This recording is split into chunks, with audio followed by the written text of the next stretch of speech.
everybody, welcome back to the channel. My name's Nicole and this is Darvanalee Designs Studio. Today we are here for the A to Z Quilt Block Challenge for 2023. We are up to Block P and today we are doing a pinwheel. As you can see, this is a bit of a double pinwheel and it really lends itself to high contrasting fabrics. We will also be doing some 45-degree angles today. Of course, we are working with triangles, so you want to make sure that all your fabrics are fully prepped with some best press or your favorite starch before you start cutting anything. All right, so your cutout, your measurement sheet is down below. There is a link there for you to print that off, or alternatively you can open it up in Google and it will just be on your tablet. We have a size 12 and 9-inch block there for you. Throughout the series we've been consistent with the 9-inch block, but these larger blocks at the top have been at different sizes. So the things that you're going to need today is, as I said, two fabrics that are highly contrasting. You can see that I'm using a plain like greeny tone on tone and then a patterned fabric, and of course we're going to need our background fabric. You're also going to need your general sewing supplies, a couple of quilting rulers, a working sewing machine and your iron and ironing pad. As I said before, pressing your fabrics before you start cutting out your squares is very key, because we are going to be working with triangles today. So once you've got all your supplies together and your fabric cut, as you can see I've done a little prep off camera. We are today I'm making the 12-inch block and this is the 9-inch block, you can see there. Okay, so basically what you do for the 12-inch you do exactly the same for the 9-inch, that's without saying. And you can see here I've got my fabrics already cut. So you want to have of your patterned fabric 2 squares. Okay, they are measuring 5 3/8, and then for our larger squares in our background we want a 7 1/4, and then in our green we've got a 7 1/4. Then you want to cut 4 strips, and these are 6 7/8 by 2 inches, and these are what we're going to do our 45-degree angle on. So let's start with that, shall we? We'll move this out of the way and we will take one of our strips, and on the left hand side we're going to cut the 45-degree angle. So having a different variety of different rulers really does help with this. And basically the easiest way to do this is just place your 45-degree angle on the bottom of your fabric, so it's lining right up against the edge of the fabric. Okay, and you're going to repeat this for all 4 strips on the exact same side. And on the left hand side we're going to take this triangle off. So once you're happy with your placement and you've got that 45-degree angle lining up on the bottom edge of your fabric, which is the raw edge, we want the point of our ruler to be on the point of our fabric. Okay, and then we're going to hold that in place and then take that triangle off. Okay, so that basically that's all you're doing. You're just taking that triangle off, and you're going to repeat that to all 4 of your strips. So you can see here that I have my 4 and the angle is going exactly the same way. Okay, once you've done that, set that aside. Next you're going to take your smaller squares and you're going to grab a ruler that is going to go from one point to the next.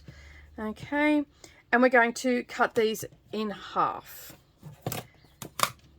So I'm lining the edge of my ruler on the point at the bottom here and also at the top, and then I'm just going to make one cut and then I'll set them aside, and then I'm going to do exactly the same thing for the next one. And again we're just going to go corner to corner,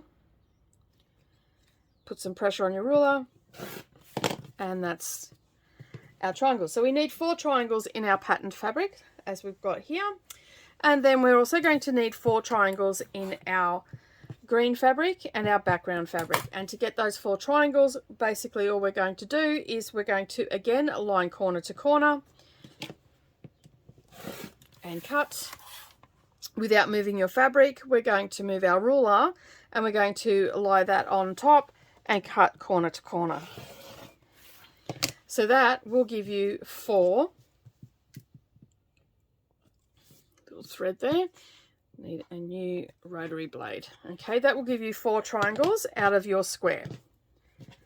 Okay, once you've done that, you're going to repeat the exact same thing with your white fabric. Again, corner to corner. Now we are ready to lay out our block.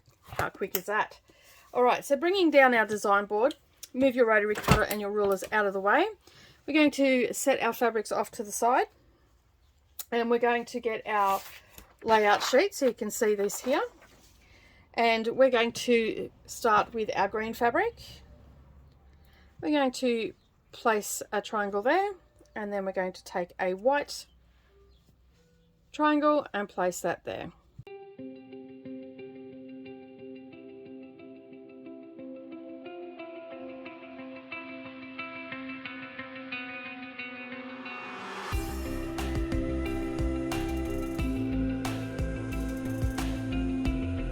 Okay, so now we've got our layout. We can set our sheet just aside for a moment.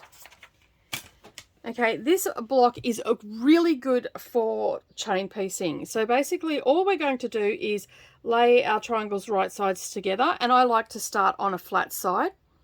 Okay, I don't like to start on a point. And we're going to sew down one side using a 1/4 inch seam allowance, and we're going to repeat that for all of our pieces that we've got here. So once we've done our triangles, then we'll come back and we'll do these pieces.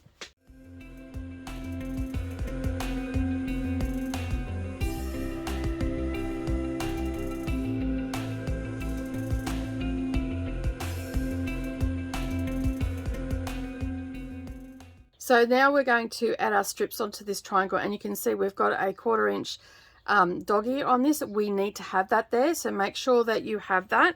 If it's matching up completely, then you have cut something wrong.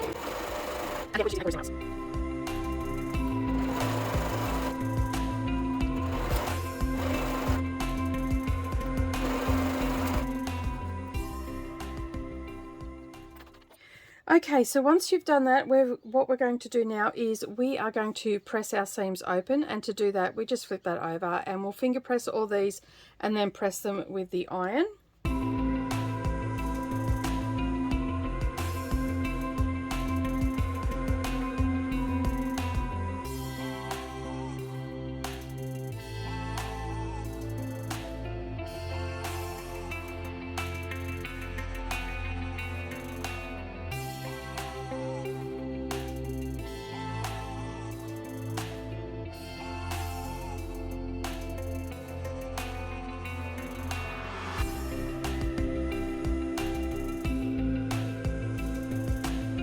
Okay, so now that we've got everything where it needs to lay, we're going to create our 4 patch. So laying them right sides together,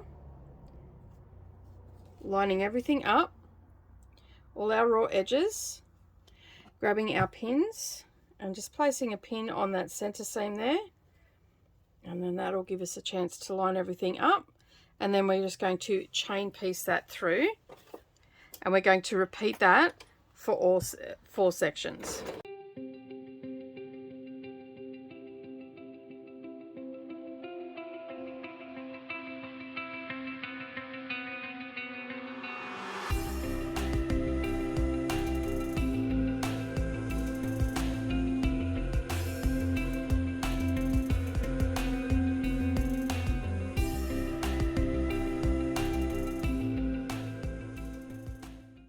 Okay, so once you've done that, you're just going to press these open like we do with any other block.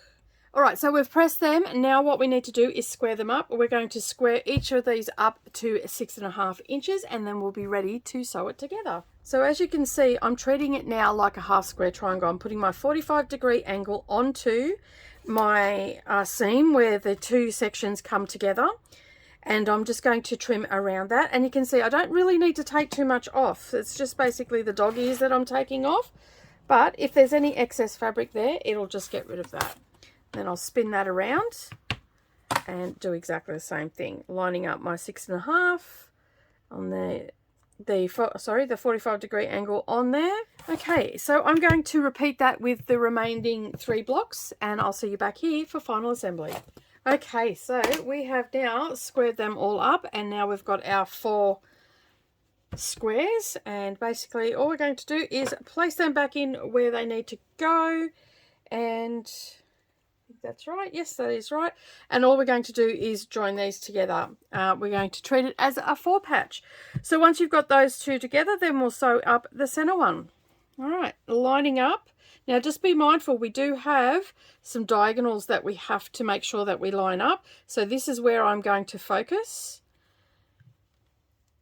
And I will just put a straight pin in there, so I make sure that my raw edges are lining up, and then I'm going to put a straight pin in where those diagonals are, and I know that they're going to line up, and then I'm going to do the same thing for down here.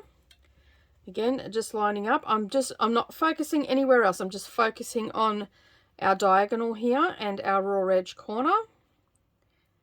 Okay, and again, we'll pop a pin in, making sure that those two diagonals stay together. All right, now we'll head to the sewing machine, and using a 1/4 inch seam allowance, we'll stitch that down. And again, we're going to press our seams open because we've got all these points coming into the center. Okay, so we have pressed our seams open, and now what we're going to do is we're going to bring our 2 rows together, so laying them on top of one another, and we are going to make sure that our center seam is lining up.